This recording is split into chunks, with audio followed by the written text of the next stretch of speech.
अस्सलाम वालेकुम, a very good morning from new Pakistan. मैं हूं आपकी होस्ट हिना सलमान। कैसे हैं आप लोग? ठीक हैं? आप लोगों को जुमा मुबारक। तो व्यूअर्स, हर जगह जो है मौसम की कहानी जो है वो सुनाई जा रही है, क्योंकि दिलफरेब दिलकश मौसम जो है पूरे मुल्क में है। और बलूचिस्तान की सर्द पहाड़ों की बात करें, आज़ाद कश्मीर की वादियों की बात करें, खैबर पख्तूनख्वा के बेलाई इलाकों की बात करें या शहर कायद की सड़कों की बात करें, हर जगह मौसम की कहानी है। मगर जाहिर है सबसे पहले हम बात करते हैं लाहौर की, क्योंकि हम लाहौर बेस्ड हैं और लाहौर का भी मौसम बहुत खुशगवार है। मगर जब मौसम खुशगवार होता है, बारिश होती है, तो ऑटोमेटिकली थोड़ी सी परेशानी भी होती है। जिस तरह बिजली जो होती है वो बंद हो जाती है, सड़कों पे जो होते हैं एकदम से रश बहुत ज़्यादा शुरू हो जाता है। और इसके साथ साथ अगर हम थोड़ी सी बात करें कि ज़िला खैबर पख्तूनख्वा के हवाले से बात करें, तो जहाँ जो है मौसम जो है बहुत ज़्यादा जो है खुशगवार था, बर्फ़बारी भी बहुत ज़्यादा है, मगर सड़कों पर जो है मामूलाते ज़िंदगी जो है बहुत ज़्यादा मुतासर हुई है। और तकरीबन ये कहा जा रहा है कि 100 के करीब जो गाड़ियाँ हैं वो फंस चुकी हैं। और जो एक जगह है तिला के नाम से, वहाँ जो है वो रिलीफ ऑपरेशन भी जारी है, जहाँ लोगों को निकाला जा रहा है। और अब तक 35 अफराद को बाहिफाजत जो है वो डिफरेंट मकामात पर मुंतकिल कर दिया गया है। और पेशावर, नौशहरा, सवाबी और मर्दान में रेस्क्यू टीमें जो है वो पहुँच चुकी हैं।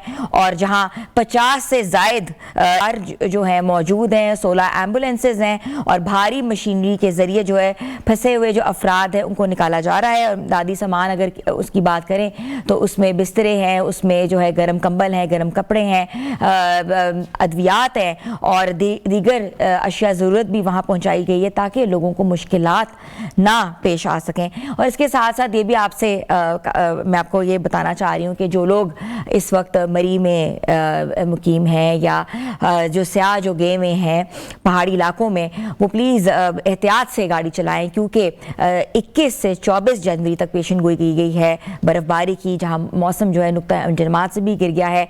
और बर्फ़बारी के बायस जो है ऑब्वियसली ट्रैवल मुश्किल हो जाता है, सड़कों पर बर्फ़ हो जाती है और उसके साथ साथ लैंड स्लाइडिंग का ख़तरा होता है। और ये भी है कि जो लोग गाड़ी चला रहे होते हैं, हमने पिछले दिनों देखा कि बहुत सी वीडियोज़ आती हैं और एकदम से गाड़ी फिसल जाती हैं। और अल्लाह ना करे ऐसा कोई वाक़या हो। हम चाहते हैं कि आप बाहिफाज़त जो है वापस अपनी अपनी जगहों पे जाएं और प्लीज़ ट्रैवल रूट से जो है बिल्कुल ज़रा एहतियात बरतें। मौसम आई नो खुशगवार है, लोगों का दिल चाहता है कि बर्फ़बारी देखें, स्नोमैन्स बनाए जाके बच्चों को दिखाएं, क्योंकि ये मौसम बहुत ही कम पीरियड के लिए आता है, मगर इसके साथ साथ एहतियात भी बहुत ज़रूरी होती है। तो मैं सोचा कि आज ओपनिंग में इस बदलते मौसम की सूरत हाल के ऊपर बात करें, उसके असरात के ऊपर बात करें। और प्लीज़ बीमार मत होइएगा।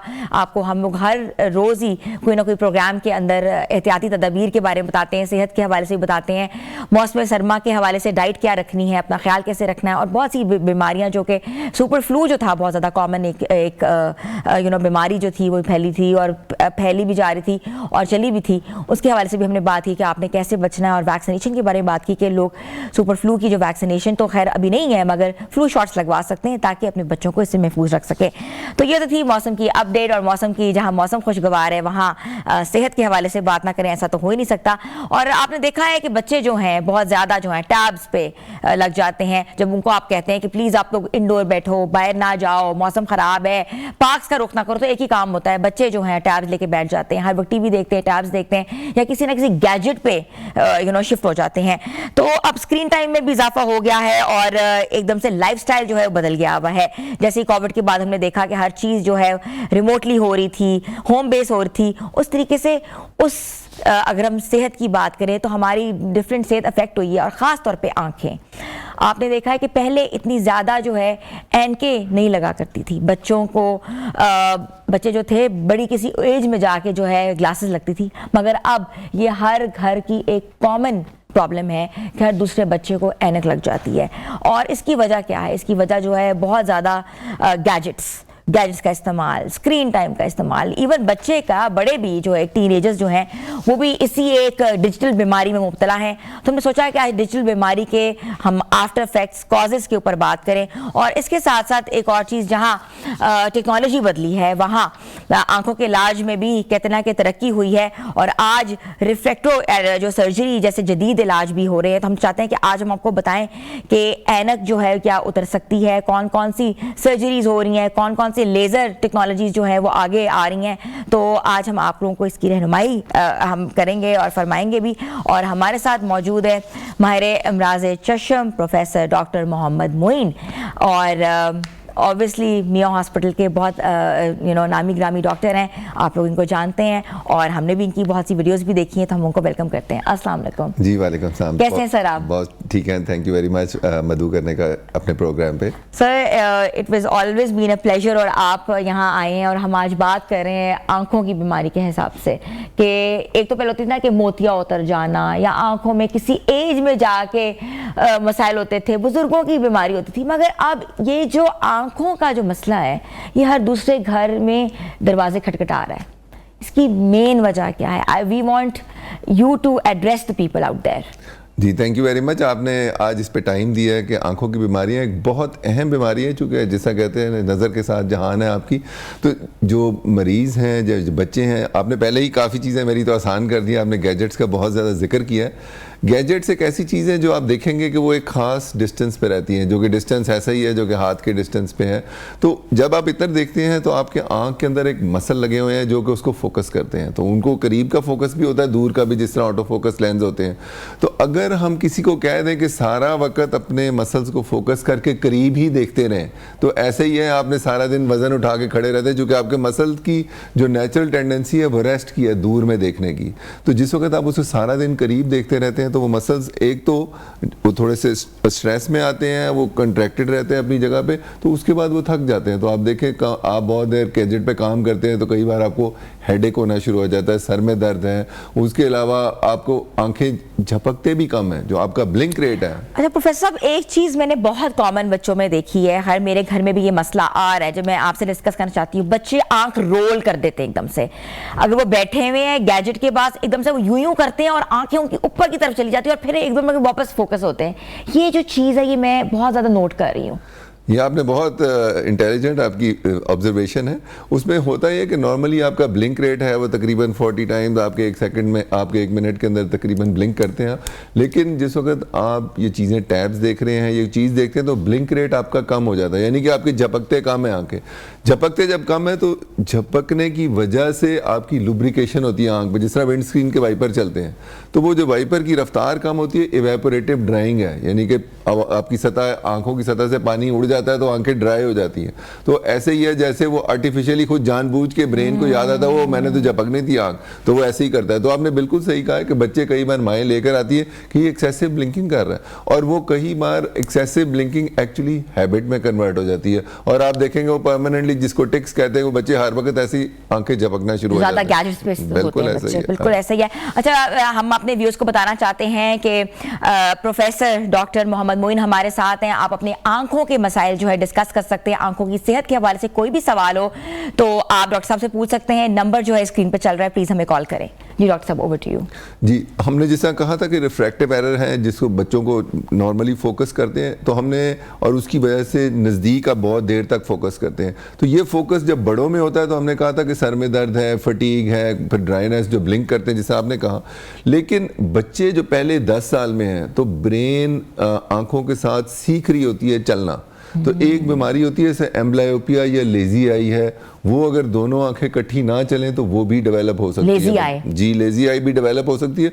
आप देखें कई बच्चे जो बहुत ज़्यादा स्क्रीन पे काम करें, जब ऐसे भी आते हैं तो जब उनका नंबर हो आंखों का तो आंखें भैंगी या टेढ़ी भी हो जाती हैं, स्क्विंट आ जाता है। जी बिल्कुल, स्क्विंट आ जाता है। तो स्क्विंट एक ऐसी बीमारी है, वो स्पेशली जिनका ग्लासेस का नंबर हो और गैजेट बहुत ज़्यादा इस्तेमाल करेंगे तो बहुत जल्दी आ जाएगा, और वो जल्दी आ जाए तो फिर वो लेजी आई भी डेवलप हो सकती है। डॉक्टर साहब मुझे बताएं कि ये कहा जा रहा है, नोशन भी ये दिया जा रहा है कि जदीद सर्जरी के बरक्स या बाइस जो है ऐनक उतर सकती है।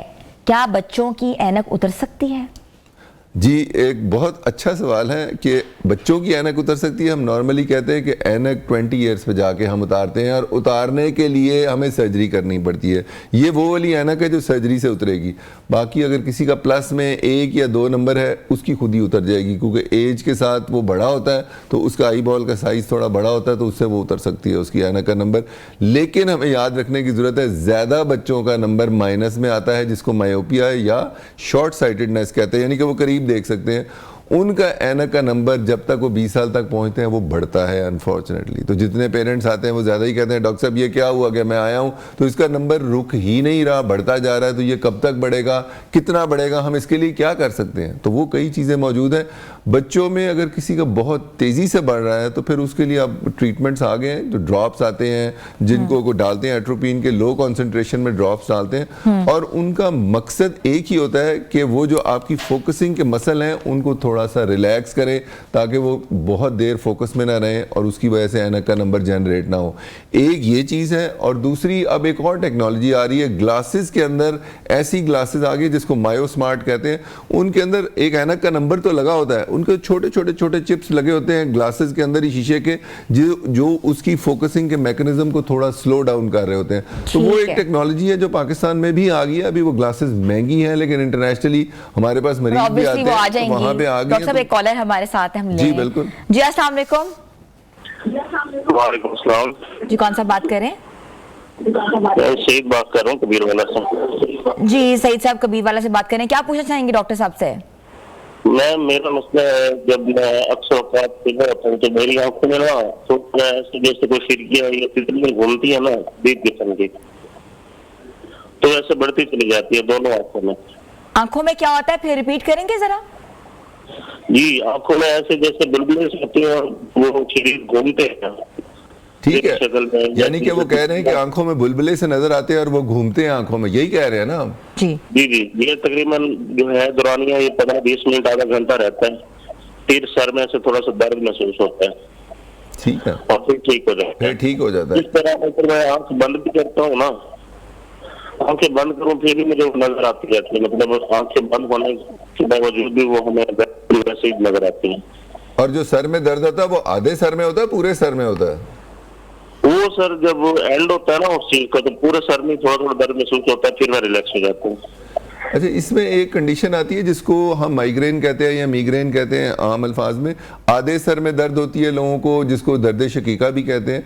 उसमें कई लोगों को जब आता है तो उसके हेडेक होने से पहले लोगों को ऐसे सिम्टम नज़र आते हैं जिसमें बुलबुले नज़र आ सकते हैं, लाइटें नज़र आती हैं, डिफरेंट कलर्स के आ सकते हैं, को फ्लैशेस ऑफ लाइट नज़र आ सकते हैं। तो वो एक ऑरा कहते हैं कि यानी कि वो प्रॉब्लम आने से पहले वो चीज़ आती है सर में दर्द के साथ एसोसिएटेड, तो उसको उसके जो आने से पहले जो अलामात हैं उनको कहा जाता है कि ये ऑरा की सूरत में आते हैं। तो ये सिम्टम्स जो आते हैं, तो ये लोग आपको जिस वक्त हेडेक होती है उसके साथ जुड़ा हुआ रहता है, और हेडेक अक्सर ये सोने से ठीक हो जाती है। तो इन फ्लोटर्स का हम कुछ करते नहीं है, इनको सिर्फ ऑब्जर्व करते हैं और देखते रहते हैं कि जिस वक्त ये आते हैं उसके साथ नज़र तो असरअंदाज होती है कि नहीं होती। ऑब्वियसली अगर कोई नज़र असरअंदाज होती है या नज़र चली जाती है उस वक्त, तो फिर इसके टेस्ट करने की ज़रूरत है, पर्दे के को स्कैन करते हैं, को ब्रेन का स्कैन करने की ज़रूरत पड़ती है।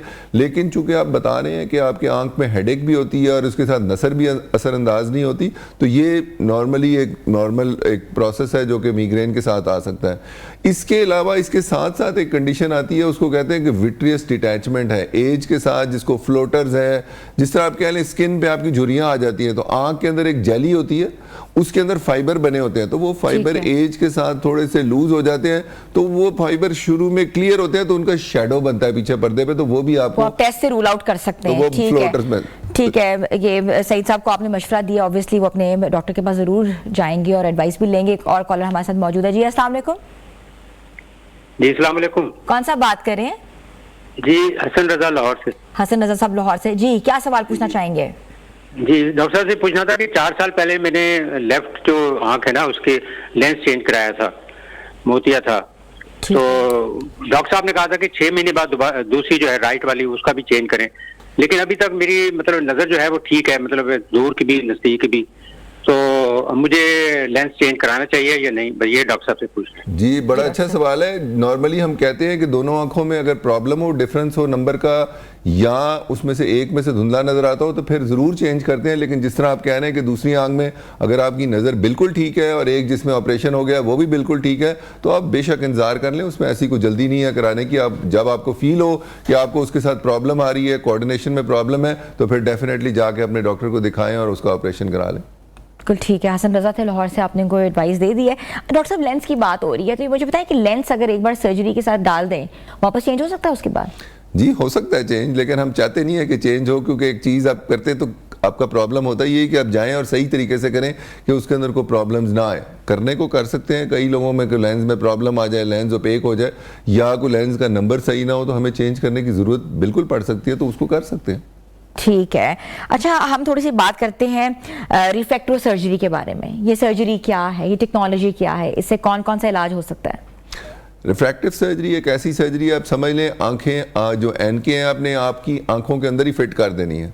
तो उसको फिट करने का तरीका ये अक्सर, और ये ज़्यादा जो मायोपिया वाले हैं जिनका माइनस में नंबर लगता है, ये सर्जरी ज़्यादा उनके लिए की जाती है। तो उसमें ये होता है कि जो आपका कॉर्निया है, जो फ्रंट से आपका, आप समझ लें जैसा घड़ी का शीशा होता है ना, जो फ्रंट वाला पार्ट है कॉर्निया का क्लियर पार्ट, उसको आप सेंटर से थिन कर देते हैं, पतला कर देते हैं। तो वो पतला होने से उसके अंदर जो शुआएं पीछे पर्दे पे जानी होती हैं वो थोड़ी लंबी हो जाती हैं, तो उसकी वजह से वो करेक्ट हो जाता है। तो ये एक ऐसी चीज़ है।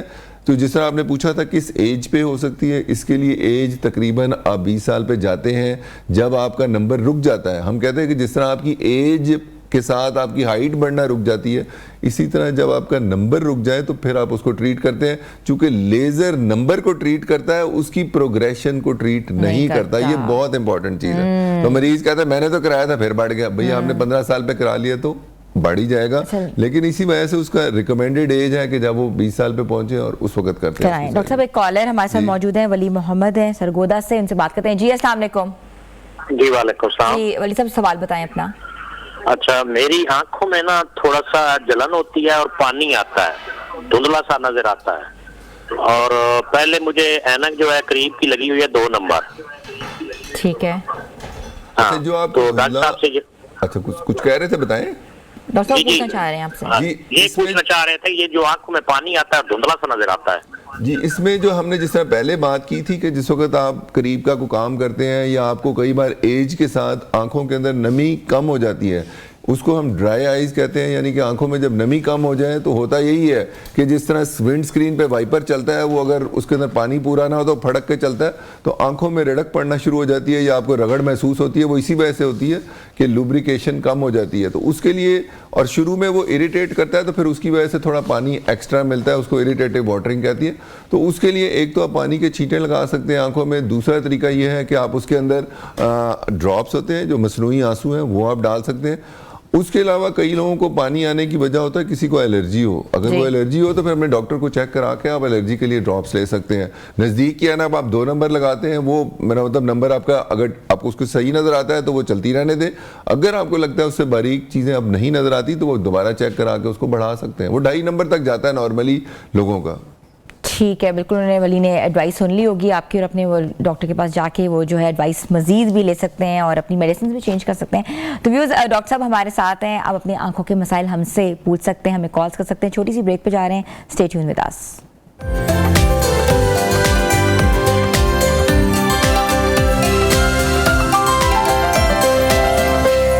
Welcome back viewers. हम आंखों के मसाइल के बारे में बात कर रहे हैं और डॉक्टर साहब हमारे साथ मौजूद हैं। एक लाइव कॉलर जो है हमारे काफ़ी देर से वेट करते हैं, ब्रेक पे जाने से पहले हम उनको लेते हैं। जी फारूक साहब लाहौर से, क्या पूछना चाह रहे हैं? जी अस्सलाम वालेकुम डॉक्टर साहब। जी वालेकुम सलाम। जी डॉक्टर साहब, मैं आपसे एडवाइस लेना चाहता हूँ। मेरे दोनों आंखों का रेटिना का डिटैचमेंट हुई है, और एक साइड पे तो ऑपरेशन हुआ है, दूसरी साइड पे मेरा भी ऑयल है उसके अंदर, और ऑयल अभी वो रिमूव नहीं हो रहा है, इस वजह से कि शायद दोबारा चांसेस है कि उसका रेटिना डिटैच ना हो जाए। एक तो ये प्रॉब्लम है, तो उसकी वजह से मेरी आंखों में काफी ब्लरी विजन है, और डिस्टेंस का मुझे नहीं पता चलता क्लियरली कि कितना डिस्टेंस है। I can't drive a vehicle even. तो या पानी डालते हुए ग्लास में से पानी ज़्यादा नीचे गिर जाता है। और सेकेंडली ये है कि मेरी आंखों में से वाटरिंग बहुत ज़्यादा है, डक्ट क्लोज है या समथिंग लाइक दैट, कि वो इतना पानी होता है कि खाना खाते हुए या बैठे हुए ऐसे हो रहा है जैसे बिल्कुल पानी निकल रहा होता है आंखों से, और उसका आई डोंट नो कि क्या उसका होगा। और दूसरे में दोनों डिटैच हो चुके हैं रेटिना। और ठीक है फारूक साहब, आपको बता रहे हैं डॉक्टर साहब। जी थैंक यू फारूक साहब आपके पूछने का। ऑब्वियसली एक रेटिना किसी का डिटैच हो जाए तो एक बड़ी सीरियस बीमारी होती है आंखों की, जिसके अंदर रेटिना के नीचे पानी आ जाता है। तो उसकी सर्जरी जब भी की जाती है तो एक तो प्रॉब्लम आती है कि उसके बाद 100% विजन जिस तरह कैटरेक्ट सर्जरी के अंदर आती है उस तरह नहीं आती, तो उसके अंदर विजन कॉम्प्रोमाइज़ ज़रूर रहती है। लेकिन आप लकी हैं कि आपकी दोनों साइडों का ऑपरेशन हुआ तो है, लेकिन एक आंख आपकी माशाल्लाह ठीक हो गई है, उसके अंदर कोई ऑयल नहीं है और बाकी चीज़ें ठीक है। कई बार जो रेटिना डिटैच होता है, कई बार वो कॉम्प्लेक्स रेटिनल डिटैचमेंट में कन्वर्ट हो जाता है, कई बार वो सिंपल होता है कि वो आराम से जुड़ जाता है, कई बार वो मुश्किल से जुड़ता है। अगर किसी का रेटिना मुश्किल से जुड़े तो कई बार ऑयल हमें लॉन्ग टर्म भी डालने के लिए छोड़ना पड़ सकता है, लेकिन कई बार अगर आप चाहें कि वो निकले फिर उसको ट्राई कर सकते हैं हम एक बार ऑयल निकालने की। अगर खुदा ना खासा उखड़ जाए फिर से तो फिर उसको लॉन्ग टर्म डालना पड़ सकता है। लेकिन जिनकी आंखों में ऑयल डला होता है तो फिर उनकी आंखों में लो ग्रेड इन्फ्लेमेशन या सोजिश चलती रहती है, जिसके लिए आपको कतरे डालने की ज़रूरत पड़ती है और वो पानी की वजह ज़्यादा वही बनती है। तो एक क्योंकि आपकी आंख में आपको क्लियर नज़र आ रहा है, एक में कम नज़र आ रहा है, तो ड्राइविंग एक प्रॉब्लम ज़रूर रहती है। लेकिन वो डिपेंड करता है कि दूसरी आंख में आपकी नज़र कितनी अच्छी बन गई। अगर तो अच्छी बन गई है तो कई बार एक आंख से आप ड्राइव कर सकते हैं, लेकिन अगर आपको लगता है कि आपको ड्राइविंग में इशूज़ आते हैं तो फिर स्पेशली नाइट की ड्राइविंग तो आपको नहीं करनी चाहिए। अच्छा, वो कहते हैं कि उनको ब्लड नज़र आता है। जी, वो इसी वजह से करें, रात को लाइट सामने से पड़ती है तो ग्लेयर पड़ती है, अगर वो आता है तो फिर बेहतर है कि ड्राइविंग ना करें, क्योंकि आप अपने लिए भी हैजर्ड हैं, फिर लोगों के लिए भी हैजर्ड बनते हैं जब तक ये चीज़ रिजॉल्व नहीं हो क्या जाती। करना चाहिए डॉक्टर साहब फिर? कई बार प्रॉब्लम जिनको रेटिना की आती है उनको लॉन्ग टर्म थोड़ी सी नज़र डाउन हो जाती है, तो उनको अपनी लाइफ थोड़ी सी लाइफस्टाइल को थोड़ा चेंज करने की ज़रूरत पड़ती है। ठीक है, ठीक है। तो फारूक साहब सुन रहे होंगे ऑब्वियसली, और डॉक्टर साहब ने एडवाइस भी दी है, आप डॉक्टर साहब से भी मशवरा कर सकते हैं। एक और कॉलर हमारे साथ हैं अबुल हसन वाह कैंट से। जी अस्सलाम वालेकुम। जी अबू हसन साहब, क्या पूछना चाहेंगे? हाँ, मैं डॉक्टर साहब से पूछना चाहूंगा, मेरी दाईं आंख में को मसला हो गया, आधी आंख के ऊपर का हिस्सा जो है ना उससे मुझे नजर नहीं आता, धुंधला आता है बहुत ज्यादा। नज़र धुंधला आता है, अगर आपको अभी आहिस्ता आहिस्ता धुंधला आना शुरू है तो एक बड़ी आम बीमारी है जिसको कि सफ़ेद मोतिया कहते हैं, वो भी हो सकता है। और अगर आपको ये आहिस्ता आहिस्ता आना शुरू हुआ है तो एक दूसरी बीमारी है काला मोतिया, तो उसके लिए अगर आपने कुछ चेक करा लिया तो उसके बारे में मुझे बताएं तो मैं फिर आपको तफसील से बता सकता हूँ कि आगे क्या करने की जरूरत है। मैंने 2 डॉक्टर्स को यहाँ चेक कराया है, मेरी उम्र है 80 साल। 80 साल और दोनों आंखों में लेंस मेरे पहले पड़े हुए हैं। ठीक है। अब कोई तकरीबन 1 माह से ऐसा है कि ऊपर का हिस्सा जो है ना दाईं आंख का, उससे मुझे कुछ नजर नहीं आता, निचला आधा जो है वो सही काम कर रहा है। मैंने डॉक्टर साहब को यहाँ चेक कराए हैं तो उन्होंने देख के ये बताया कि जो वेन है ना मेरे ऊपर के आंख की, कोई बारीक वेन वो ब्लॉक हो गई है, वो ब्लड क्लॉट लग गया है, हो गया है या क्या हो गया, ये उनको समझ नहीं आ रही है। जी, एक आती है ड्राफ्ट ये थे 1 महीने से मैं डाल रहा हूँ लेकिन कोई फाका नहीं हुआ। जी, उसमें कई बार जो बीमारी आप बता रहे हैं ना, जिनको ब्लड प्रेशर होता है, शुगर होता है, उनकी खून की नाली एक बंद हो सकती है जिसको ब्रांच रेटिनल वेन ओक्लूजन कहते हैं। और जिनको ब्रांच रेटिनल वेन ओक्लूजन हो उसमें पर्दे का उन्होंने स्कैन भी किया होगा, OCT होता है, उसमें देख लेते हैं कि पर्दे के अंदर उसकी सर्कुलेशन कितनी कम होगी और दूसरा कि उसकी पर्दे की थिकनेस या मोटाई कितनी रह गई है। अगर हमें लगता है कि उसके अंदर पर्दा मोटा हो गया है या उसके अंदर स्वेलिंग है तो फिर उसके लिए हम तजवीज़ करते हैं कि आँख के अंदर इंजेक्शन होते हैं लगाने के लिए। अगर उन्होंने देखा हुआ तो उन्होंने लाजमी कहा होगा कि इंजेक्शन की ज़रूरत है, लेकिन कई लोगों में डैमेज इतना ज़्यादा होता है कि इंजेक्शन नहीं लग सकता। तो ज़्यादा तो जो आप बता रहे हैं इसकी ट्रीटमेंट यही होती है कि आँख में इंजेक्शन लगता है, वो जिसको एवेस्टिन या दूसरे जो आते हैं इंजेक्शन anti-VEGF के आते हैं, तो वो लगाने की ज़रूरत पड़ती है ताकि उसमें से पर्दे के अंदर पानी जो इकट्ठा हुआ वो निकल जाए। और वो मुस्तकिल मतलब महीने पे 3 लगते हैं, फिर उसके बाद उनका ड्यूरेशन बढ़ा देते हैं और उसको आगे चलाते हैं उसके साथ। तो ट्रीटमेंट तो ज़्यादा ये रहती है, लेकिन कई लोगों का कोई डैमेज ज़्यादा हो जाए तो वो परमानेंट विजन लॉस भी हो सकती है वहाँ पे, लेकिन इसको स्कैन करके चेक करना और उसके साथ डॉक्टर्स के साथ डिस्कस करना ज़रूरी है। बिल्कुल ऐसा ही है। तो अब्बुल हसन साहब सुन रहे हैं, एक एज भी होती है, ज़ाहिर एक एज फैक्टर भी है, और इसके साथ साथ ये क्योंकि वेन ब्लॉकेज है तो आप डॉक्टर साहब से भी मशवरा कर सकते हैं। आप लाहौर भी आ सकते हैं, लाहौर मियो हॉस्पिटल में डॉक्टर साहब जो होते हैं वो एडवाइस आपको दे सकते हैं। और इसके साथ साथ अगर कोई चीज़ आप भूल गए हैं या कोई चीज़ डॉक्टर साहब की बात नहीं समझ आई या मिस हो गई है तो हमारी वीडियोज़ जो है सोशल मीडिया पर पड़ी होती हैं, आप जाके रिपीट भी देख सकते हैं। डॉक्टर साहब जी हम बात करें, डॉक्टर साहब वो जो एक बहुत ज़्यादा हमने देखी कि डॉक्टर साहब वायरल वीडियोस आती हैं कि आप 30 सेकंड में ऐनक उतार देते हैं, आप 1 मिनट में ऐनक उतार देते हैं, तो ये एग्जिस्ट भी करती है कि सिर्फ ज़बानी कलामी है? देखिए, जो बात होती है कि जिस तरह हमने पहले बात की कि रिफ्रैक्टिव सर्जरी क्या चीज़ होती है और उसमें हम कॉर्निया को थिन करते हैं, तो एक्चुअली जिस वक्त लेज़र होती है उसमें एक एलिमेंट आता है वो फेम्टोसेकंड लेज़र होती है, जिससे हम उसका फ्लैप बनाते हैं और फ्लैप बनाने के बाद उसके बेड के अंदर लेज़र करते हैं। तो एक्चुअली जो फ्लैप बनता है वो 30 सेकंड में बनता है, तो मशीन के ऊपर आ रहा होता है, तो दैट इज़ समथिंग मतलब जो हम लोगों को बताने के लिए कहते हैं 30 सेकंड में फ्लैप बन जाएगा और इतनी ही देर में उसके नीचे जो बेड होता है उसके अंदर आप लेज़र कर देते हैं। तो एक्चुअली जो लेज़र लगती है वो होती इनविजिबल सी, आपको नज़र नहीं आ रही होती, लेकिन वो बहुत क्विकली इवेपोरेट कर देती है आपकी कॉर्नियल टिश्यू को और उसको थिन कर देती है, और उसके बाद उसके ऊपर हम फ्लैप वापस रख देते हैं तो उसकी हीलिंग हो जाती है। तो जो सर्जरी है वो इट इज़ प्रिटी फास्ट, लेकिन हमारा आते हैं कराते हैं 5-10 मिनट लग जाते हैं, लेकिन जो दूसरी है जिस तरह कैटरेक्ट सर्जरी है वो एक लंबा प्रोसीजर है। तो डेफिनेटली रिफ्रैक्टिव सर्जरी एक फास्ट प्रोसीजर है, लेकिन उसका एक छोटा सा टाइम होता है 30 सेकंड्स का, तो उसको हम कई बार हम बताते हैं लोगों को बताने के लिए कि हाँ जी इतनी देर में इसका एक प्रोसेस है, वो इतनी देर में वो मशीन कर जाती है।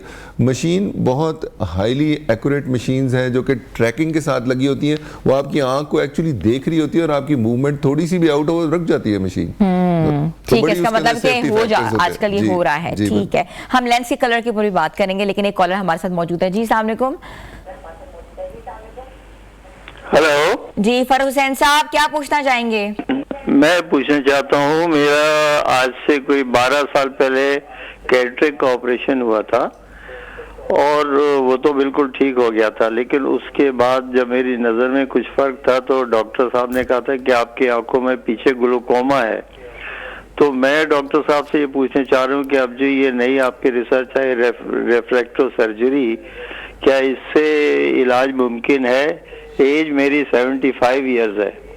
जी, आई थिंक जो आप चीज़ पूछना चाह रहे हैं, आपको काला मोतिया है। काला मोतिया एक टोटली एक डिफरेंट बीमारी है। जो रिफ्रैक्टिव सर्जरी है वो तो ऐनक का नंबर है, जिस तरह के माइनस का नंबर हो उसके लिए। तो अगर किसी को आपकी लेंस डल चुका हुआ है तो आपको उसकी ज़रूरत तो नहीं है। काला मोतिया पीछे जो नर्व है आपकी जो ब्रेन की तरफ जाती है उसकी बीमारी है, और उसके अंदर उसके सेल तकरीबन ख़त्म होना शुरू हो जाते हैं और उसमें प्रेशर अक्सर लोगों का ज़्यादा होता है, कई लोगों का नॉर्मल भी हो सकता है। तो उसका इलाज कतरे हैं, ज़्यादा वक्त अगर उससे प्रेशर कंट्रोल हो जाए, ये आप समझ लें आंखों का ब्लड प्रेशर है, तो उस तरह आंखों का प्रेशर कंट्रोल हो जाए तो कतरों से करते हैं, अगर ना हो तो फिर इसके ऑपरेशन की ज़रूरत पड़ती है। लेकिन ये याद रखने की ज़रूरत है कि इसके साथ जितनी नज़र चली गई है वो अक्सर वापस नहीं आती। तो अगर मोतिये काले मोतिये का ऑपरेशन भी करेंगे तो जिस तरह सफ़ेद मोतिये के अंदर नज़र बेहतर होती है तो उससे बेहतर नहीं होगी, सिर्फ आप कतरे आपके कम हो जाएंगे, कतरे ख़त्म हो जाएंगे और नज़र जितनी है वो वहाँ पे रुक ठहर जाएगी। जी ठीक है, फरत हुसैन थे कराची से, एडवाइस सुन ली उन्होंने। तो व्यूअर्स की कॉल्स भी आ रही हैं, हम आपकी कॉल्स लेंगे, बस छोटी सी ब्रेक पे जा रहे हैं। Stay tune with us.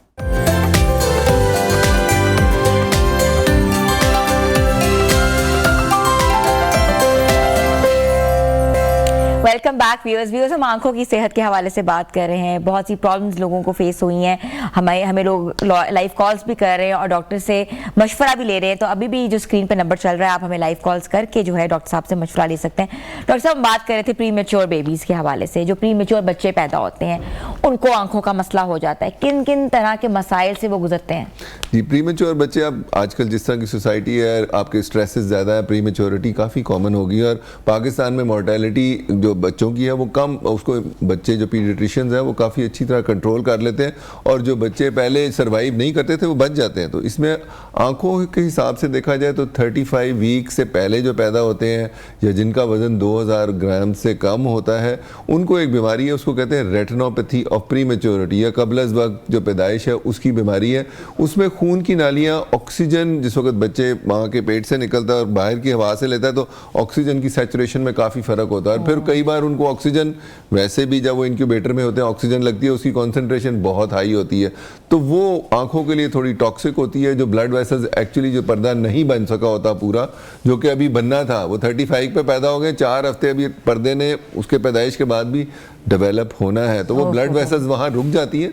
तो वो जो रुकती हैं तो वो तकरीबन 4 हफ्ते में कई बार तो वो आगे दोबारा चलना शुरू हो जाती हैं, और कई बार वहाँ रुक के पर्दे को खींच लेती हैं और पर्दे को उखाड़ देती हैं, डैमेज कर देती है, ब्लाइंड हो जाते हैं। ओहो, तो डॉक्टर साहब बड़ा आंखें- अहम मसला, हम इस पे बात करेंगे। एक कॉलर हमारे साथ मौजूद हैं, शौकत अली इस्लामाबाद से। जी शौकत साहब, क्या पूछना चाह रहे हैं डॉक्टर साहब से? जी, मेरा अभी ऑपरेशन हुआ था 1.5 साल पहले, तो वो लेफ्ट आंख का ना, तो उसमें लेजर डाला गया था, तो वो पानी बहुत निकलता उसमें से। जी, आपका लेंस की सर्जरी हुई है, उसके बाद पानी निकलता है। इसमें देखने में यही आता है कि जिनकी भी कैटरेक्ट सर्जरी होती है, उनके थोड़ी दिनों के बाद या थोड़ी देर के लिए उनकी आंखों में थोड़ी नमी जो है वो कम हो सकती है, या जिनका लेंस डलता है उनकी लो ग्रेड थोड़ी सी इन्फ्लेमेशन चल सकती है आंखों में, तो उसकी वजह से पानी निकल सकता है। तो उसमें एक तो होता है, कई बार हम लुब्रिकेंट एडवाइस कर देते हैं कतरे डालने के लिए। दूसरा, अगर कोई लो ग्रेड इन्फ्लेमेशन हो तो एंटी इन्फ्लेमेटरी को मेडिकेशन या माइल्ड स्टीरॉयड कई बार देते हैं ताकि वो आपकी कंट्रोल रहे, या फिर कई लोगों को एलर्जी डेवलप हो जाती है, उसकी वजह से आ सकता है। ये 2-3 चीज़ें हैं, उसको एक एक करके अपने डॉक्टर से डिस्कस करके देख लें, उनमें से जो आपको उससे अफाका हो जाए उससे चला लें, लेकिन ज़्यादा लोगों का ये इवेंचुअली ठीक हो जाता है। ठीक है, शौकत अली साहब इस्लामाबाद से हमारे साथ कॉलर थे, सुन रहे हैं और एडवाइस उन्होंने आपकी ले ली है। डॉक्टर साहब, लेंस का कलर भी सुना चेंज हो जाता है? सुना है कि लोग, अगर किसी ने ग्रीन आंखें करानी ग्रीन करा लें, ब्लू करानी ब्लू करा लें, क्या ऐसा है? इतनी कोई स्टैंडर्ड ऑफ केयर ट्रीटमेंट है तो नहीं कि उसके अंदर कलर चेंज होता है। एक मेरा मतलब बहुत थोड़े लोग को करते हैं कि आयरस के ऊपर आप उसको, मेरा मतलब उसको हीट अप कर दें तो उसका कलर उससे, या लेज़र लगा दें तो उससे को थोड़ा सा चेंज हो जाता है। लेकिन ज़्यादा जो कलर चेंज करने का मुस्तनद तरीका तो ये है कि कलर्ड कॉन्टैक्ट लेंस लगा लें। वो रिलेटिवली, अगर मैं भी हूँ तो मैं ये नहीं चाहूँगा कि मेरी आँख को अंदर जाके कोई टैटू करे, उसकी वजह से इन्फ्लेमेशन हो सकती है। आप एक चीज़ करने जा रहे हैं, आप कोई भी इंटरवेंशन आंख के अंदर करें, कोई इन्फेक्शन हो जाए, कोई रिस्क रहे, तो अपनी खवातीन को तो बहुत इन्फेक्शन होती है, इसके बारे में बात करेंगे। कॉलर हमारे साथ मौजूद है मोहम्मद इदरीस मुल्तान से। जी मोहम्मद साहब, क्या पूछना चाहेंगे? ये आपसे पूछना था कि मेरी भांजी है, इसकी उम्र तकरीबन 18 साल है। वो 5 क्लास में थी, 4-5 क्लास में उसकी ना नजर चली गई थी। डॉक्टर ये कहते हैं कि 18 साल के बाद शायद वो नजर वापस आ जाए, पट्टों के इश्यू है, क्या इश्यू है, ऐसा हो सकता है? ये मैंने पूछा जी। अगर उसकी बचपन में किसी वजह से नज़र चली गई थी, 2-3 चीज़ें हैं जिसकी वजह से हो सकता है। कई बार उनकी नर्व जो होती है पीछे वो अफेक्ट हो जाती है, जिसको कि ऑप्टिक एट्रोफी कहते हैं, वो बन सकती है। कई लोगों को अंधराते की बीमारी होती है और वो पर्दे के सेंटर को अफेक्ट कर लेती है, उनसे प्रॉब्लम आ सकती है। या को पर्दे की ऐसी है जिसकी खून की नालियाँ हैं या पर्दा पीछे से डेवलप ही नहीं होता। तो ये 3-4 चीज़ें हैं जिनको आ सकती हैं। जेनेटिक डिजीज़ होती हैं ज़्यादा, जितनी जेनेटिक डिजीज़ है उनमें रिसर्च ज़रूर चल रही है। मेरा मतलब लोग कई बार कहते हैं कि शायद कोई डेवलपमेंट होकर इम्प्रूव हो जाए, ज़्यादा चांसेस हैं कि वो शायद ना हो इम्प्रूव, लेकिन जिस तरह रिसर्च चल रही है उसके अंदर कोई नई टेक्नोलॉजी आती है, कोई जीन थेरेपी आती है, तो उम्मीद हम हमेशा रखते हैं कोई चीज़ बेहतर हो जाए। लेकिन बेहतर ये है कि आप चेक कराते रहें ताकि हम आपको उसको हिसाब से देख के बता सकें कि इसके अंदर कोई ऐसी चीज़ कैसी है कि 6 महीने साल पे चेक करते रहें ताकि हम उन्हें फॉलो अप कर सकें। कोई नई अपडेट आए तो आपको लाजमी बता सकें, और जिस तरीके से जो हेल्प हो सके वो लाजमी कर सकें। जो हेल्प हम ज़्यादा कर सकते हैं वो ज़्यादा है। किसी का ऐनक का नंबर है वो लगा दें, किसी को प्रेशर ज़्यादा है या किसी का सफ़ेद मोती है वो ज़्यादा ट्रीट कर सकते हैं। ठीक है, बिल्कुल आपकी एडवाइस सुन ली उन्होंने। एंड ऑब्वियसली हमारी जो वीडियोस हैं व्यूज़, वो आप हमारे डिफरेंट प्लेटफॉर्म्स में भी देख सकते हैं, फेसबुक पे, यूट्यूब पे, सोशल मीडिया पे, इंस्टाग्राम के ऊपर, और आप डॉक्टर साहब के जितने भी मशवरे हैं वहाँ अवेलेबल हैं। डॉक्टर साहब, बड़ा अच्छा सेशन था आपके साथ। बस लास्ट बता दें, जो ख़वातीन को लेंस से इन्फेक्शन होती है क्या करना चाहिए? देखिए, एक ऐसी चीज़ है, कॉन्टैक्ट लेंस है, आपके हाथ में होता है, फिर आप आंख में लगा लेते हैं, ठीक है। तो आपके जहन में क्या आता है, क्या हो सकता है, आपके हाथ साफ ना हो तो वो इन्फेक्शन सीधी आंख में ले जाते हैं। आप खुद एक्चुअली कैरी करते हैं। और कई बार हमें देखने आते हैं कलर्ड कॉन्टैक्ट लेंस है, उसमें बड़ा अच्छी क्वालिटी अच्छी ना हो, तो आप देखें वो कलर जो लगा होता है अगर वो सही ना हो तो, या उसमें कोई प्रॉब्लम हो तो उससे इन्फेक्शन हो जाती है। Thank you so much. हमारे साथ मौजूद थे प्रोफेसर डॉक्टर मोहम्मद मोइन। आपने देखा कि उन्होंने कितनी ज़बरदस्त एडवाइस दी है। आंखों के जो मसाइल हैं वो आज हमने रूल आउट किए हैं। कौन कौन सी आंखों की बीमारियां जो हैं उसको हम कैसे कैसे इलाज करा सकते हैं और कौन कौन सी सर्जरीज अवेलेबल हैं, और डॉक्टर साहब से आप मशवरा करने के लिए अस्पताल का भी रुख कर सकते हैं। छोटी सी ब्रेक पे जा रहे हैं, आप लोग हमारे साथ रहें।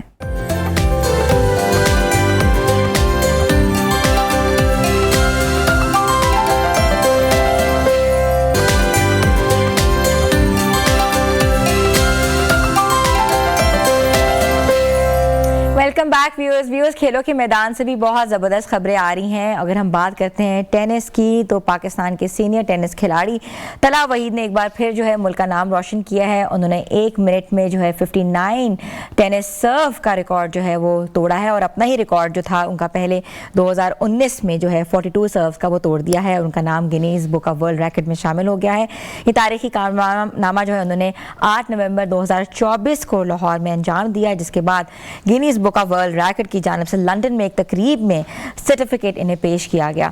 और अगर हम उनकी कंट्रीब्यूशन की बात करें तो सबसे पहले अगर पाकिस्तान के सामुल हक जो थे उनका नाम सर फेहरिस्त है, उसके बाद सीनियर खिलाड़ी तलहा ने भी उनके नक्शे कदम पर चल के पाकिस्तान का नाम रोशन किया और आज हमारे साथ प्रोग्राम में मौजूद हैं, जिनको मैं शो में वेलकम करती हूँ। अस्सलाम वालेकुम। जी वालेकुम सलाम। कैसे हैं आप तलहा? जी बिल्कुल, अल्लाह का शुक्र, आप खैरियत से? तलहा, आप भी एक लेगेसी लेके चल रहे हैं, आपने भी टेनिस का रैकेट अभी कायम किया, आपका बेटा भी माशाल्लाह जो है वो अंडर 18 जो है वो टेनिस खेल रहा है। तो टेनिस जैसी खेल के अंदर इतनी कंट्रीब्यूशन कैसे सोचा, कब सोचा? जी मेरे चूँकि वालिद साहब आर्मी से हैं और आर्मी से एज ए कर्नल रिटायर्ड हैं, तो हमें अपॉर्चुनिटी तो शुरू से मिल जाती थी स्पोर्ट्स की।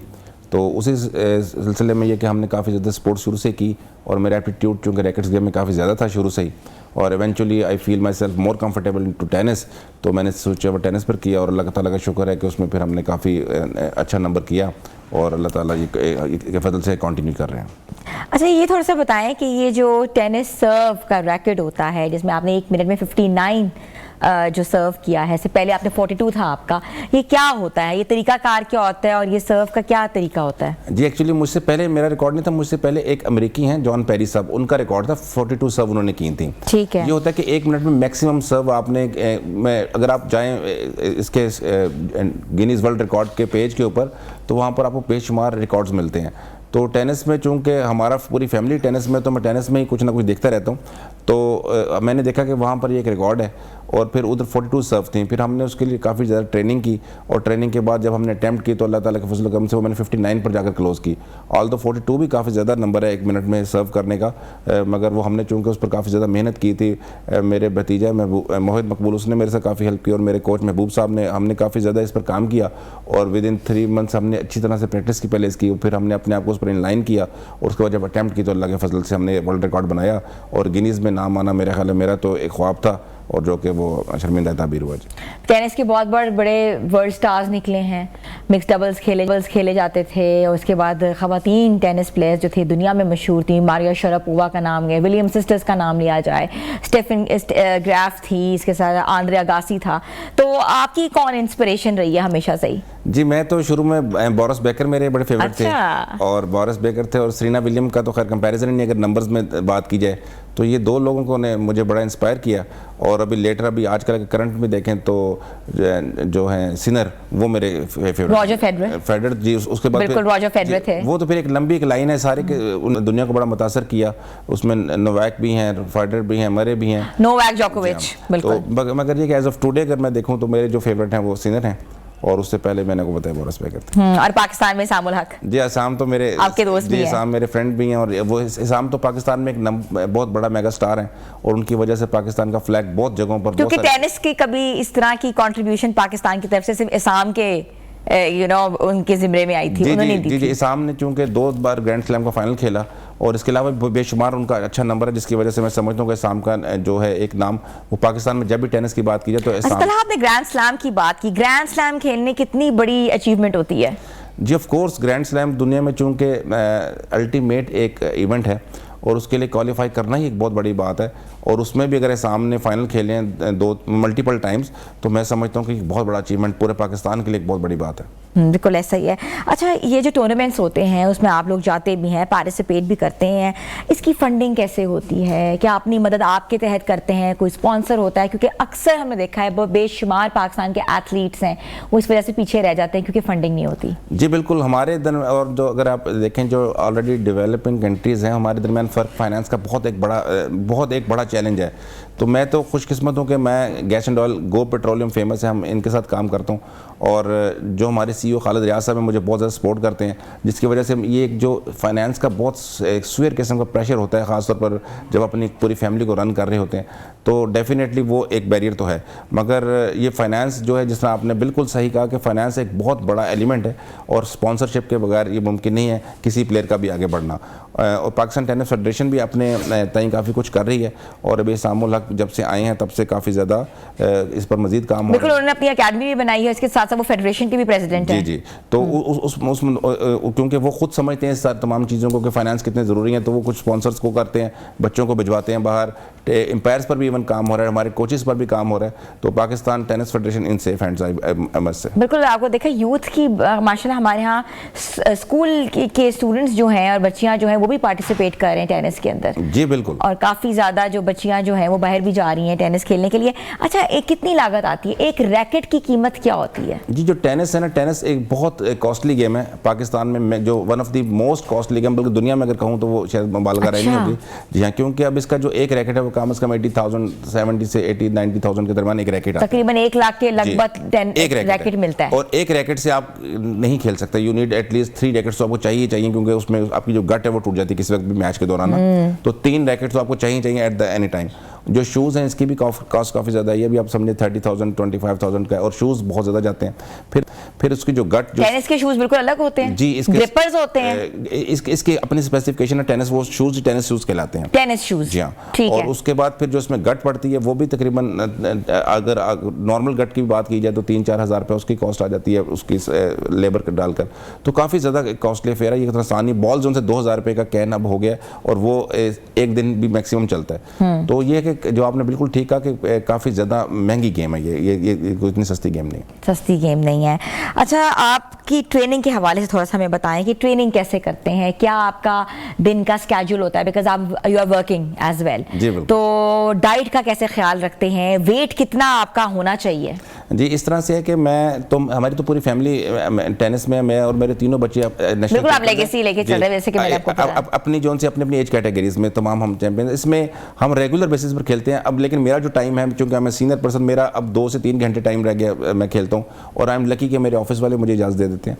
और लेकिन जो मेरा बेटा अबू बकर, जिस तरह के अभी आपने बताया कि वो नेशनल चैंपियन है अंडर 18 में, तो वो उसके लिए तो फिर 6-7 घंटे का डेली का स्पेल होता है। और फिर फूड भी वेरी कर जाती है, एक अगर अंडर 18 के लड़के पर, और जो हम जो सीनियर है हमारी वेरी। बट फूड का आपने बिल्कुल ठीक कहा कि जो हमारी डाइट है वो बहुत ज़्यादा ज़रूरी है। डाइट एक पूरी साइंस है, डाइट के बगैर आप इंटरनेशनल प्लेयर नहीं बना सकते। अच्छा, जी हाँ, क्या आपको लेना पड़ता है डाइट में, क्या कंज्यूम करना पड़ता है? जी, उसमें ऑफकोर्स क्योंकि आप इतना ज़्यादा बर्न करते हैं, उसमें फिर एक पूरा डाइट चार्ट चलता है जिसमें आपने प्रोटीन लेनी है, कार्ब्स लेने, तो उसमें तमाम के तमाम बैलेंस डाइट है। ये सिंपल ऐसे नहीं है कि सिंपल आप कर लें और आप फिर, क्योंकि आप चल तो पड़ेंगे मगर कुछ अरसे बाद आप इंजरीज को ऑफर कर देते हैं। तो वो जो फूड है, जो आपकी खुराक है, जो आपकी डाइट है, वो फिर आपको इन इंजरीज से भी बचाती है, और वो आपको आगे मदद करती है कि आपके स्टेमिना और आपके इंड्योरेंस में इजाफा हो, बिल्ड करते हैं। अच्छा, आपने Guinness book of world record में तो अपना नाम जो है वो अपना लोहा भी मनवा लिया है, तो आगे लुक फॉरवर्ड क्या कर रहे हैं, कौन सी गेम्स खेलना चाह रहे हैं और क्या चाहते हैं, क्या पाकिस्तान के लिए कोई कंट्रीब्यूट करना चाह रहे हैं? जी, मैं तो अपने बेटे पर काम कर रहा हूँ, और इंशाल्लाह हमारा जो मिशन स्टेटमेंट है वो ये है कि उसको ओलंपिक का हमने मेडल लेकर के आना है, और उसके साथ उसको ग्रैंड स्लैम प्लेयर बनना है। मेरा बेसिकली फोकस तो उसके ऊपर है।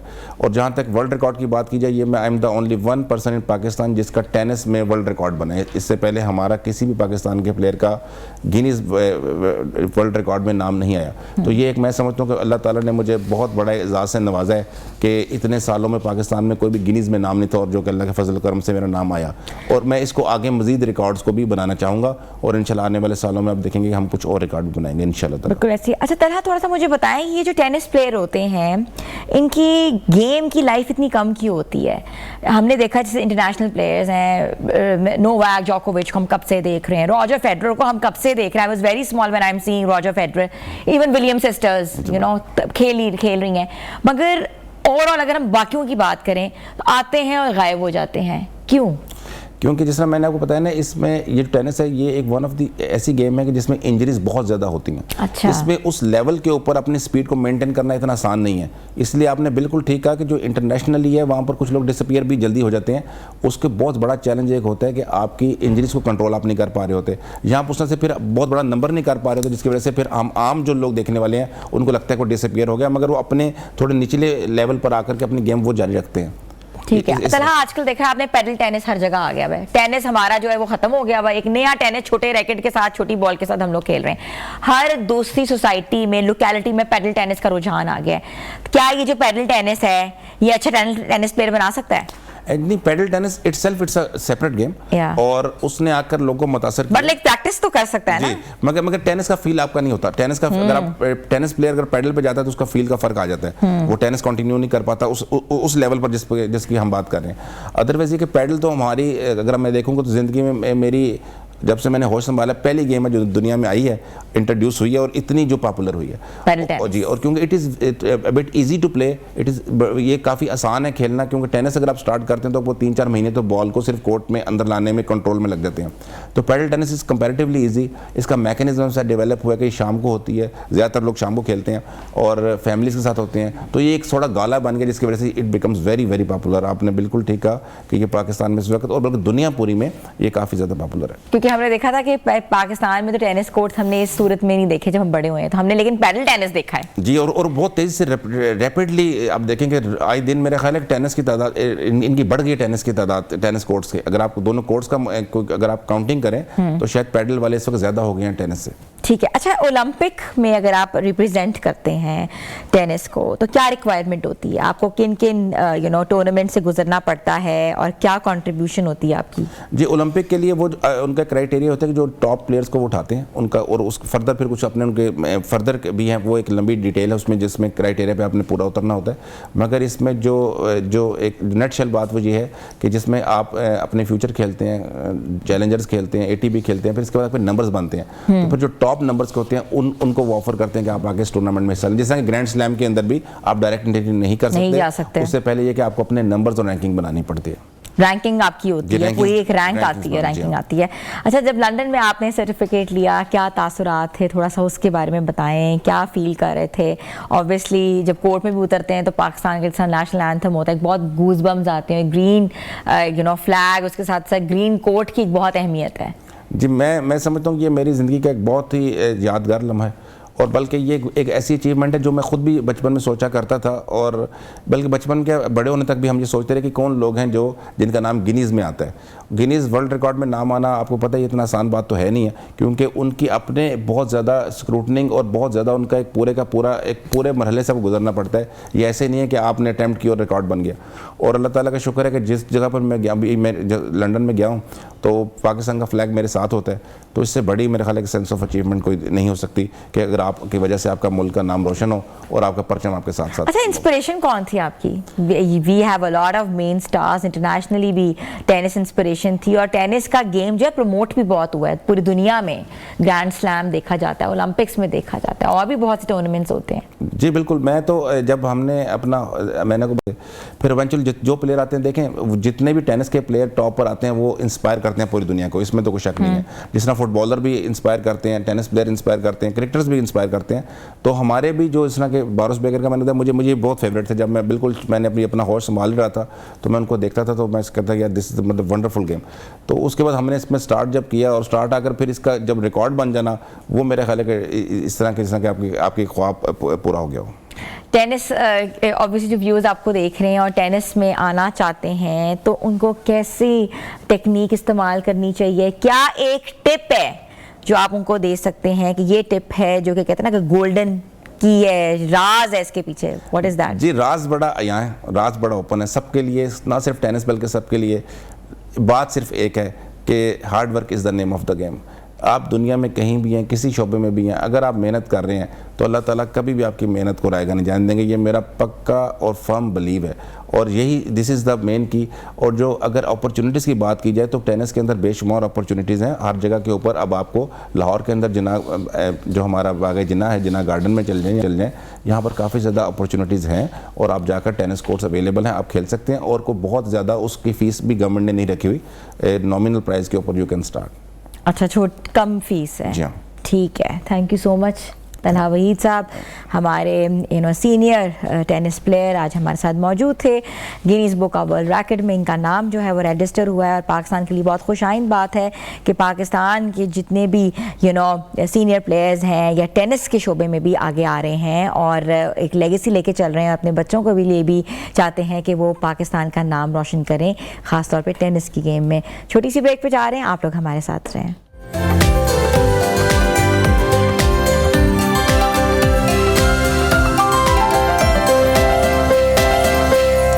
Welcome back viewers. आज हम बहुत एक इम्पॉर्टेंट इशू पे बात करने वाले हैं कि काला जादू या टोना जो है उसके हवाले से माशरती और एक सकाफती एतकाद जो हैं वो तो सदियों से मौजूद हैं। लोग बिलीव भी करते हैं, लोग कहते हैं कोई भी चीज़ घर में ख़राब हो जाए, किसी ने जादू कराया होगा, कोई शख्स किसी टाइम के बाद थोड़ा सा बदलना शुरू हो जाए, हाय इस पे तो काला जादू हुआ है, या कोई खातून जो है अगर बीमार रहे बहुत अरसा उसको भी कहते हैं इसको तो जादू हो गया है, या किसी की शादी ना हो तो उस पर तो बरसों से जादू हुआ है, बच्चा ना पैदा हुआ तो भी जादू है। तो कोई ऐसी चीज़ नहीं है जो हम जादू से कहते रिलेट नहीं करते। सवाल क्या पैदा होता है? अब सवाल ये पैदा होता है कि काला जादू वाकई इंसान के रवैयों को बदल सकता है, या शख्सियत में तब्दीली ला सकता है, या सिर्फ ये हमारा नफ्सियाती कोई एक मिस गाइडेंस है, या हम जहनी दबाव का शिकार होते हैं जिससे हम हर चीज़ को जो है जादू टोनों के साथ जो है मिला देते हैं। तो आज हम इस पे बात करेंगे कि जादू टोने एग्जिस्ट करते हैं या नहीं करते, या हमारा अंदर का वहम है, हम जो नहीं सोच पाते वो हम बाहर निकालते हैं, या हम ऑल्टरनेटिव सोल्यूशन फाइंड आउट कर जाते हैं कि हमें इस चीज़ का सोल्यूशन नहीं मिल रहा, कोई लॉजिक नहीं मिल रही, चलो जादू हो गया। तो आज हमने सोचा कि आज हम इस पूरे टॉपिक को आपके सामने रखें, बल्कि सवाल आप ही पूछेंगे हमसे और जवाब हम आपको देंगे। और डॉक्टर हारून अकरम जो है साइकोलॉजिस्ट आज हमारे साथ मौजूद हैं, हम उनको वेलकम करते हैं। अस्सलाम वालेकुम। वालेकुम सलाम। कैसे हैं आप? शुक्र अल्लाह का। ठीक है आप? शुक्र अल्लाह। अच्छा, आप तो वैसे जादू टोना के ऊपर बिलीव ही नहीं करते, ऐसा ही आप मानते ही नहीं कि जादू टोना एग्जिस्ट होता है? नहीं, मैं मानता हूँ 2% एग्जिस्ट होता है, 98% जो है वो साइकोलॉजिकल प्रॉब्लम्स होती है। अब होता ये है कि जिस तरह करके आपने कहा कि हमारा कभी कभार तबीयत ख़राब हो जाए, जादू है, बच्ची का रिश्ता नहीं आ रहा, जादू है, ठीक है, नमाज में दिल नहीं लग रहा, जादू है। अब ये सारी की सारी चीज़ें ना हमने घूम फिरा के जादू पे डाल दिया। सर में दर्द हो रही, वो भी जादू होता है? सर में दर्द हो रही, जादू। लेकिन होता वो क्या है? वो स्ट्रेस होता है, वो डिप्रेशन होता है, वो एंजाइटी होती है, वो बाइपोलर होता है, वो शिज़ोफ्रेनिया होता है। ये सारे के सारे न्यूक्लियर हार्मोनिक जो हमारे माइंड में चीज़ें पाई जाती है उसकी इम्बैलेंसमेंट की वजह से होता है। अब यहाँ पे ना आजकल जो मैं, क्योंकि मैं साइकोलॉजिस्ट हूँ, मैं अपनी ट्रेनिंग वगैरह करवाता रहता हूँ, तो उस लिहाज से जो मेरे पास क्लाइंट ही जाती है वो लोग क्या करते हैं, आजकल एक नया टर्म चल गया है, नार्सिसिस्ट। हाँ, बहुत ज्यादा देखने में आ रहा है, हर सोशल मीडिया की वीडियो नार्सिसिस्ट के ऊपर है। क्योंकि वो अच्छा, अब हो क्या रहा है कि हर बंदा जिसको काला जादू क्या लगता है वो कहता है ये नार्सिसिस्ट नहीं, ये काला जादू है। अब हो क्या रहा है, साइकोलॉजी की जो है ना वो एक हो चुकी है, क्योंकि हर बंदा इस तरह की चीज़ें कह रहा है कि अगर कोई बंदा नार्सिसिस्ट है वो भी काला जादू है, अगर उसे डिप्रेशन है वो भी काला जादू है, ठीक है। तो हर चीज़ को काला जादू बना के प्रेजेंट किया जाता है। अच्छा, अब यहाँ पे ना सबसे जो बुरी चीज़ होती है, जब भी हम किसी को ये टाइटल दे देते ना काला जादू है, तो वो ना उसका इलाज रुक जाता है, वो बंदा जिम्मेदारी लेना छोड़ देता है, वो अपने आप को मजलूम समझना शुरू हो जाता है। देखिए, काला जादू भी एग्जिस्ट करता है, लेकिन वो 2% होता है, वो नायाब होता है। 98% जो होता है ना वो साइकोलॉजिकल प्रॉब्लम्स होती है। अब यहाँ पे ना मिथ ये है कि साइकोलॉजी वर्सेस ब्लैक मैजिक। अब जो साइकोलॉजी है ना वो ये कहती है कि जो चीज़ हो रही है उसके पीछे कोई रीज़न है। फॉर एग्ज़ाम्पल, अगर हमने ये मिथ ब्रेक करनी है कि ये काला जादू है या नहीं है, तो सबसे पहले हमें ये देखना पड़ेगा ये शुरू कहाँ से हुआ है। क्या डिवोर्स थी, क्या कोई डिप्रेशन, अच्छा मसाइल की वजह हाँ, से, क्या ठीक कोई है, डिप्रेशन जो थी, मसाइल होते हैं, क्या कोई साइकोलॉजिकल इशू था, या कोई सदमा था, या कोई किसी तरह कोई भी ट्रॉमा हो गया। फिर ये चीज़ देखनी पड़ती है क्या आपके आबाओ अजदाद में किसी को ये मसला तो नहीं है। अगर किसी को दादा परदादा जेनेटिकली आ रहा है, जेनेटिकली तो नहीं आ रहा, फिर नींद प्रॉपर ली जा रही है कि नहीं, फिर वो इंसान ओवर थिंकिंग तो नहीं करता। 98% प्रॉब्लम ओवर थिंकिंग की वजह से स्टार्ट अच्छा होती ड्यूअल है। पर्सनालिटी डिसऑर्डर किसको कहते हैं? क्या वो नार्सिसिस्ट है? वो is a type of narcissism है, ठीक है। नार्सिसिज्म एक वखरा जहान है। नार्सिसिस्ट की अगर हम बात करते हैं ना, तो नार्सिसिज्म में बेसिक 3 क्राइटेरिया है। हमने बहुत सी वीडियोस में बहुत सारी बातें लिखी है, समझी है, पढ़ी है। देखिए, पहली चीज़ नार्सिसिस्ट में इंटाइटलमेंट होती है, दूसरा कंट्रोल, तीसरा लैक ऑफ एम्पैथी। इंटाइटलमेंट किसे कहते हैं? इंटाइटलमेंट कहते हैं मैं।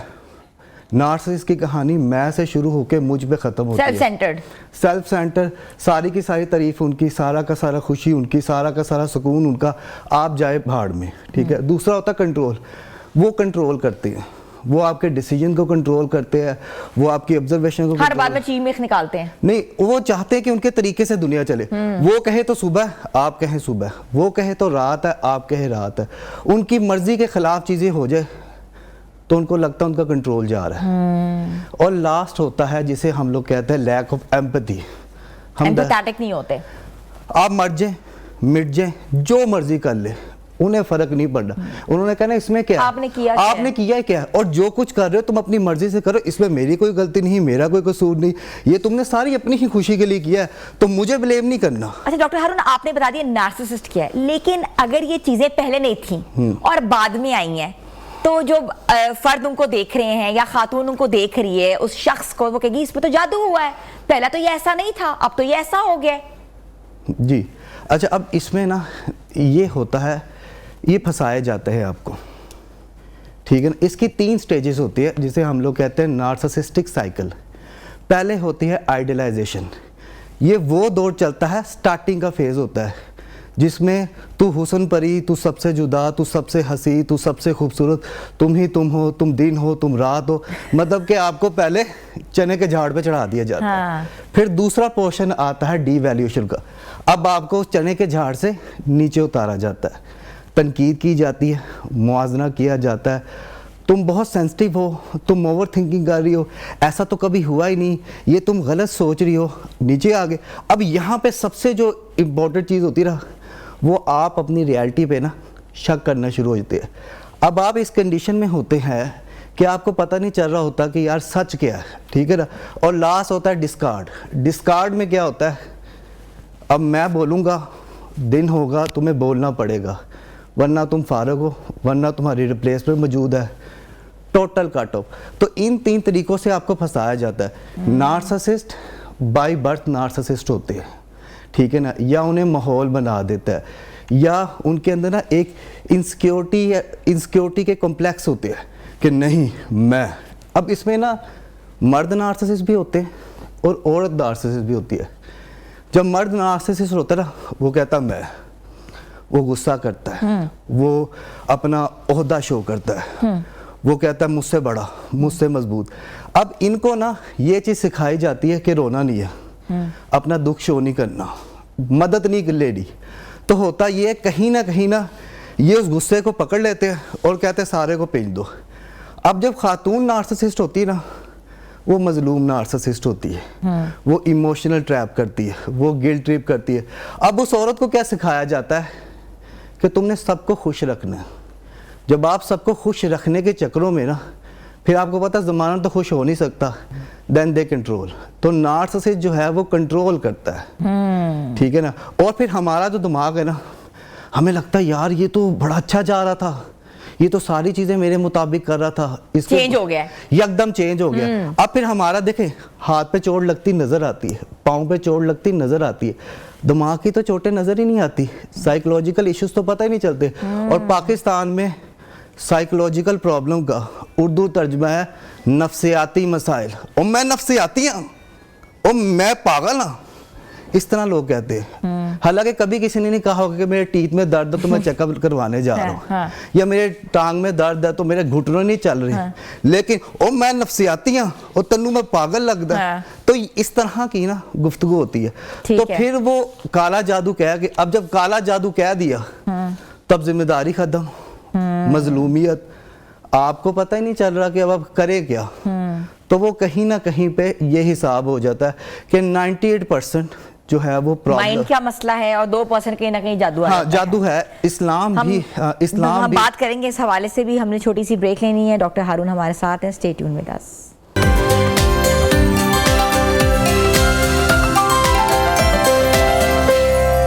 Welcome back viewers. आज हम डिस्कस कर रहे हैं कि हमारे मेंटल इश्यूज ज़्यादा बढ़ गए हैं या जादू टोना है। तो आज इसके ऊपर डिबेट हो रही है और हमारे साथ मौजूद हैं डॉक्टर हारून, जो कि हमें बताएंगे कि जादू टोने का कितना अमल दखल है और मेंटल इश्यूज जो हैं वो कितने ज़्यादा जो है इस वक्त एग्जिस्ट कर रहे हैं।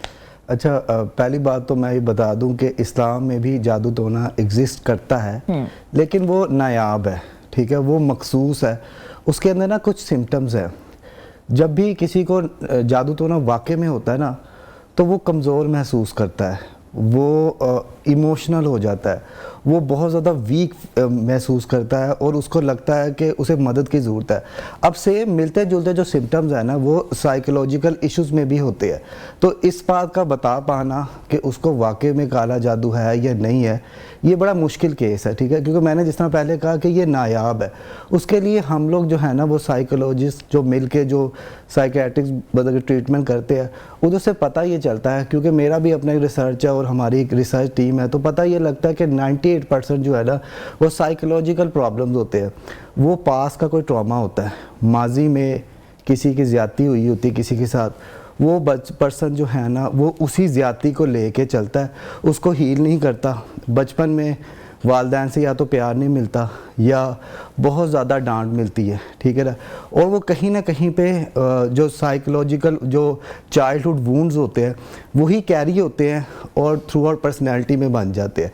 अच्छा, अब यहाँ पे ना लोग मिक्स कर देते हैं काले जादू को वर्सेस जो है ना वो नार्सिसिज्म को। अब यहाँ पे क्या होता है कि काला जादू इंसान को कमज़ोर करता है, नार्सिसिस्ट इंसान खुद गर्ज होता है। काला जादू में क्या होता है, आप मजलूम होते हो, नार्सिसिस्ट ताकतवर होता है, ठीक है ना। दोनों हैं मेंटली डिसऑर्डर्स ही, ठीक है, एक दिमाग सही नहीं चल रहा, ठीक है।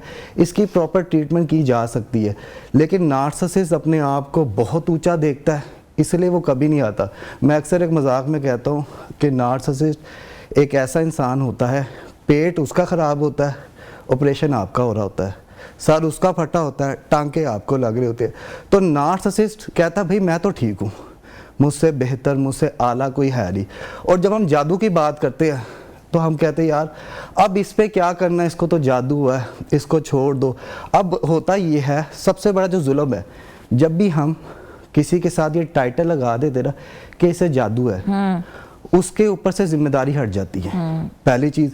दूसरी चीज़, उसकी ट्रीटमेंट रुक जाती है, मुझे जादू है, मुझे तो असर ही कुछ अब तो असर ही कोई नहीं। और होता ये है फिर वक्त गुजर जाता है और फिर एंड पे जादू के नाम से उसको दफनाया जाता है। तो कहने का मकसद ये है, मैं बारहा दफ़ा अपने डिफरेंट चैनल्स पे या डिफरेंट जगहों पे जाके बता चुका हूँ कि काला जादू ठीक है, लेकिन अब के दौर में फाइनेंशियल इश्यूज़, ट्रॉमास, ठीक है ना, ब्रेकअप, पैचअप, तलाक़ें और इस तरह की चीज़ें बहुत ज़्यादा हो गई। अच्छा, हेलुसिनेशंस किस क्यों आती हैं?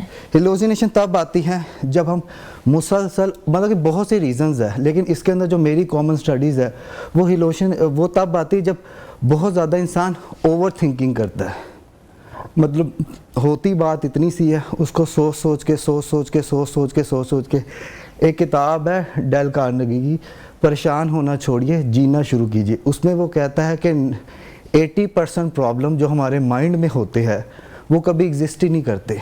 हमने सिर्फ और सिर्फ करना ये होता है कि क्लैरिटी चाहिए। देखिए, आंखों का काम है देखना, कानों का काम है सुनना, मुंह का काम है बोलना, इस तरह माइंड का काम है सोचना। उसने सोचना ही है।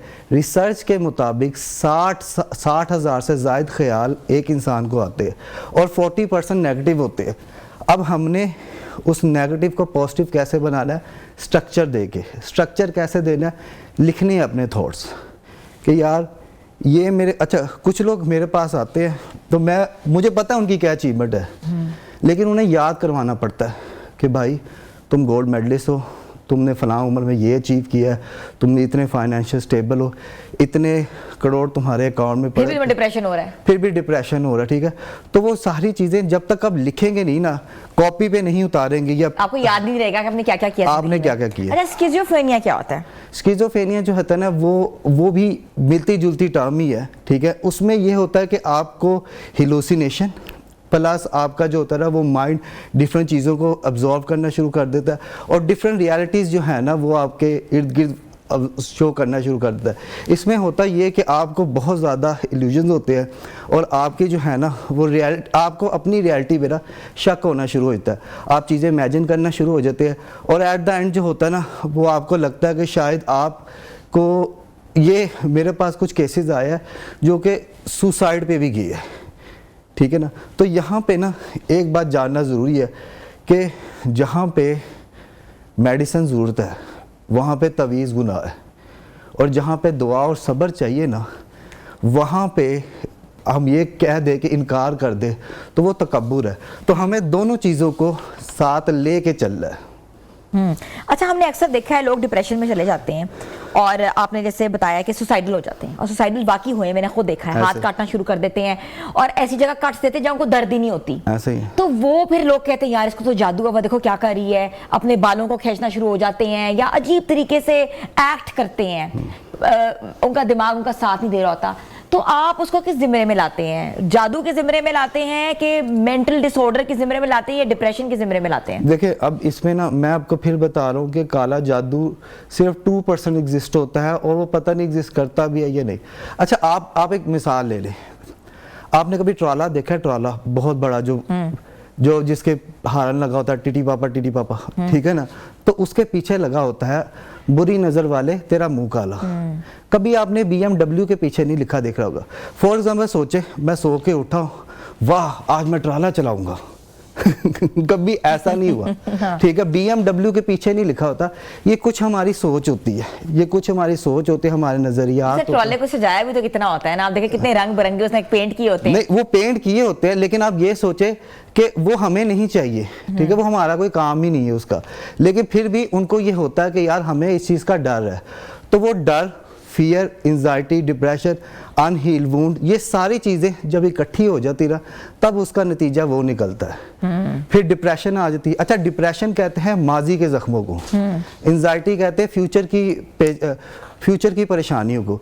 अब जब ये मिक्सअप हो जाती हैं और हमने एक तरतीब नहीं लिखा होता ये है कि हमारे मुआशरे में ना जो सबसे बुरी चीज़ है वो ये है कि सपोर्ट सिस्टम नहीं है।